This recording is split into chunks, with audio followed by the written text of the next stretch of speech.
Bien, el Banco de México dio a conocer la semana pasada las cifras definitivas para todo el año 2020 del envío de remesas familiares desde el extranjero por vía electrónica con muy diversos destinos en México.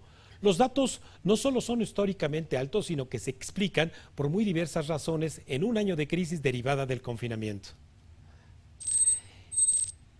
Y para poner en cuentas claras qué significado e impacto tienen las remesas, es que le agradezco a nuestro siguiente invitado nos distinga esta tarde. Luis Pérez Lezama es licenciado en Administración Financiera con estudios de posgrado en Finanzas Públicas, analista económico, consultor privado y de gobierno, conferencista sobre tópicos de economía y finanzas, socio fundador de Saber Think Lab, desde donde dirige los esfuerzos intelectuales de un grupo de expertos que reflexionan sobre los grandes retos globales de la economía y los mercados. Docente universitario y columnista para diversos diarios, cuenta con 20 años de experiencia dentro del sistema financiero mexicano, siempre en posiciones de alta gerencia para instituciones como casas de bolsa, bancos y retail financiero, entre otros. Maestro Luis Pérez, muy buenas tardes, muchísimo gusto saludarte en esta tu casa, Cuentas Claras. Doctor Raimundo, qué gusto saludarlo y por supuesto agradeciendo la invitación para poder comunicarme con tu auditorio, tema, híjole, complicadísimo, pero también muy interesante, doctor. Ya lo creo. Bueno, pues empecemos porque nos compartas la información que cotidianamente nos compartes en Twitter, sobre todo haciendo referencia a que las remesas tienen un impacto relevante en la actividad económica local, midiéndolo a través de su importancia en el Producto Interno Bruto, o bien el decrecimiento que tuvieron en el 2019 y ahora en el 2020 se incrementaron exponencialmente. Por favor. Totalmente, doctor, con mucho gusto. Fíjense que esta cifra, doctor, de 40.600 millones de dólares, récord, por supuesto, histórico en el envío de flujos entre residentes y no residentes, que sería el dato correcto y que impacta directamente sobre la balanza de pagos a través del ingreso secundario, que esto puede sonar así como que muy contable y de alto tecnicismo, pero en realidad lo que está diciendo es que es una parte muy importante de la fórmula del PIB, ¿no? Es de la fórmula riqueza, la fórmula finalmente del crecimiento, ¿no? Y en ese sentido, doctor, lo primero que llama la atención es que el crecimiento de 2018 y 2019 pues había sido, con referencia al PIB, en el total de remesas, del 2.9, 3.9 en esos años señalados como total del PIB, y ya estos 40.600 de 2020, doctor, lo que hablan ya es del 5% del PIB a nivel nacional, digamos en el grueso de la riqueza, y pues por supuesto va directamente enfocado al tema del consumo, del que seguramente platicaremos. Ahora, en la parte estructural, habremos de decir que si bien hay estados de la República que son líderes en ese sentido, como Guanajuato, Puebla y por supuesto Oaxaca, desde luego Jalisco, ¿no? Que hace poco acaba de anunciar o anunciarse como el número uno en tema de remesas, lo interesante de esto, doctor, es que participan estas remesas ya convertidas a pesos en una proporción muy interesante del PIB estatal. Y eso puede resultar primero interesante, pero luego es peligroso, ¿no? Interesante hablar de que en promedio estados como Guerrero, Michoacán y Oaxaca traen el 12.5% del total de remesas sobre su PIB. Es decir, el 12 o 13% de la carga de la riqueza la está llevando justamente las remesas de nuestros paisanos, ¿no? Esto, como digo, puede ser interesante porque va directo al consumo, estimula, por supuesto, estados como los que ya mencioné, pero la pregunta que flota en el aire, doctor, es, bueno, ¿y esto realmente alienta a que los gobiernos generen infraestructura y gasto público que sabemos que está subejercido? ¿O nos tira de pronto a la hamaca o al colchón sabiendo que esos paisanos que están lejos de la frontera pues están enviando justamente el flujo de efectivo que se incorpora al consumo? Sobre esta duda es que nosotros hemos estado trabajando en Saber,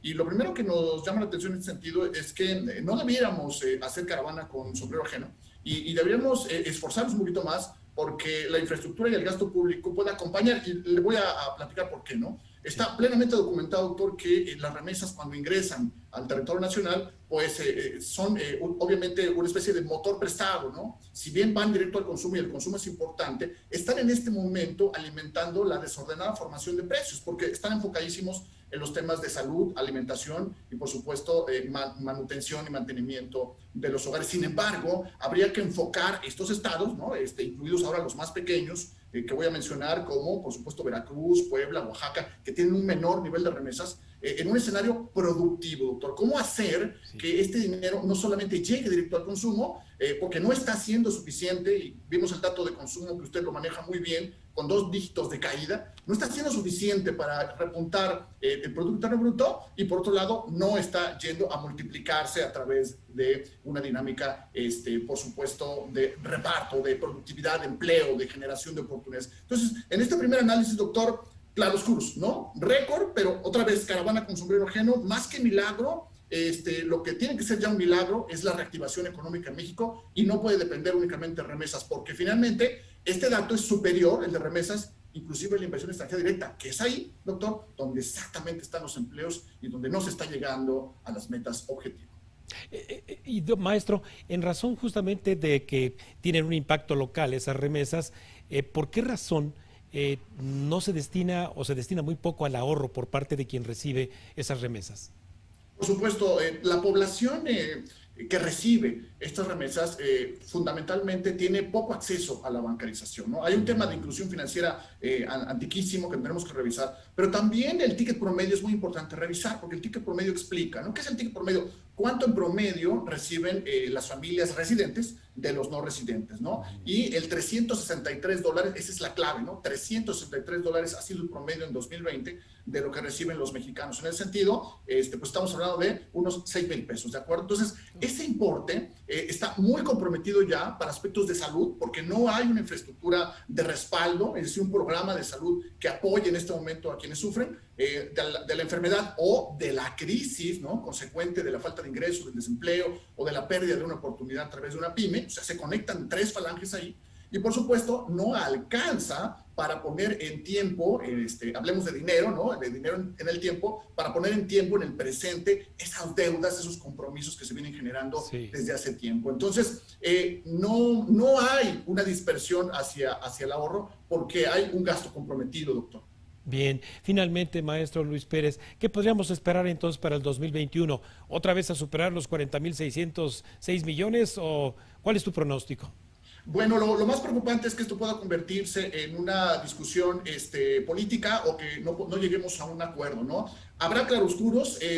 Fíjese, doctor, rápidamente, los 3 momentos más importantes del aumento de remesas fueron marzo, abril y diciembre, justamente los momentos en los que se autorizaron los paquetes de estímulo, ¿no? Viene un nuevo estímulo de 1.9 billones, casi el total de la economía, si no es que más de la economía mexicana, y bueno, veremos un incremento, porque esa salpicadera, ¿no? Así lo vamos a poner, es una llave abierta, alcanza para que los migrantes tengan oportunidad de enviar. Entonces vamos a ver con ese estímulo todavía una tendencia a la alza, pero el asunto será si se acompaña, doctor, también de una infraestructura nacional, porque si no, entonces vamos a ver un doble milagro, pero eso puede llegar a un riesgo, ¿no? Que suba la remesa todavía más hacia 42, 43 mil millones de dólares, pero que baje la inversión fija bruta, como lo explicaba hace un momento nuestro invitado, o que veamos obviamente una disminución todavía más del gasto público. No hay que tirarnos a la hamaca, doctor, hay que apoyar a los migrantes. Así es. No, y vamos a estar de cerca contigo en este tema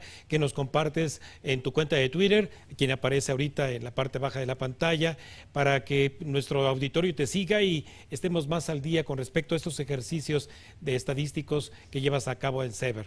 Muchísimas gracias, maestro Luis Pérez. Como siempre, esta es tu casa. Te agradezco muchísimo esta distinción. Al contrario, un saludo a todos y a cuidarnos, doctor. Usar el cubrebocas. Ya lo creo que sí, cómo no, sí, maestro Luis Pérez.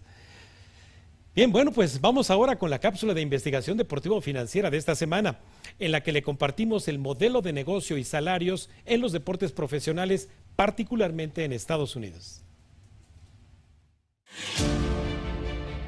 Un aspecto económico relevante dentro del deporte es la justa competencia entre franquicias de una liga. Para ello, la regla del tope salarial es importante, ya que establece el límite que las franquicias pueden pagar a su plantilla de jugadores. Su propósito es el no permitir a equipos con altos recursos financieros retener a los mejores jugadores e impedir a los demás el hacerse de aquellos que pueden marcar la diferencia, dado que exitosas campañas deportivas se deben mayoritariamente a costosos jugadores, lo cual favorece en obtener una mayor parte de las retribuciones que las ligas generan.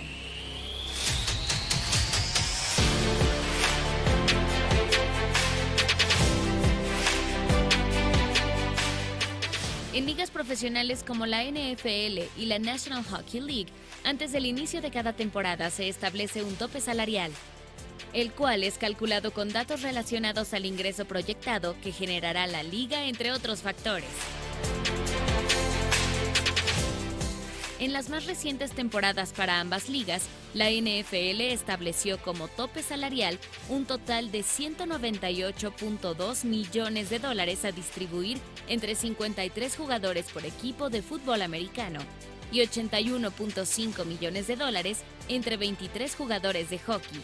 Con esta información, los equipos preparan y reacomodan sus plantillas con tal de apegarse a los lineamientos establecidos y no ser penalizados por incumplimiento, lo cual lleva incluso a intercambiar o recortar a algunos de sus jugadores estrella.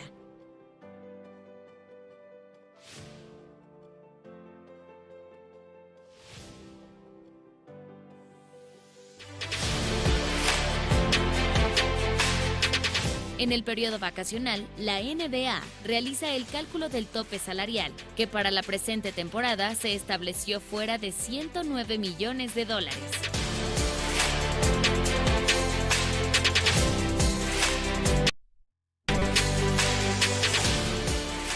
Cabe resaltar que esta liga en lo particular maneja flexiblemente el tope salarial, puesto que si se excede este monto, se debe hacer un pago como penalización denominado impuesto de lujo. Gran parte de los éxitos cosechados por los Golden State Warriors se debe a las grandes figuras que posee, como Stephen Curry, Klay Thompson y Draymond Green, que tan solo para la temporada en curso a estos tres jugadores se les pagará en conjunto $100 millones, representando el 93% del tope salarial del equipo. Y con el fin de mantener a sus estrellas y pagarle al resto del equipo, la franquicia está dispuesta a cubrir una exorbitante penalización que tiene un valor estimado de $137 millones.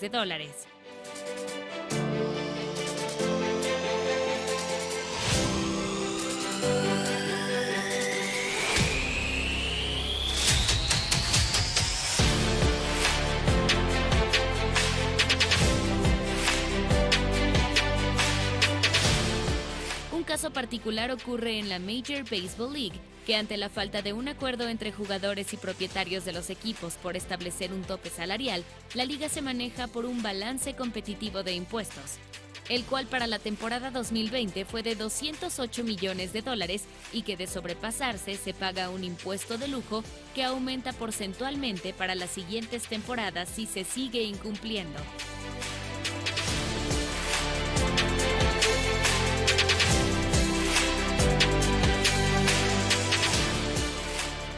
La razón de esta práctica se debe a que los jugadores buscan tener mayores ingresos con altos contratos en vez de distribuir lo que generan a la par con la liga, mostrando así la disyuntiva que hay entre la búsqueda de competencia e intereses particulares.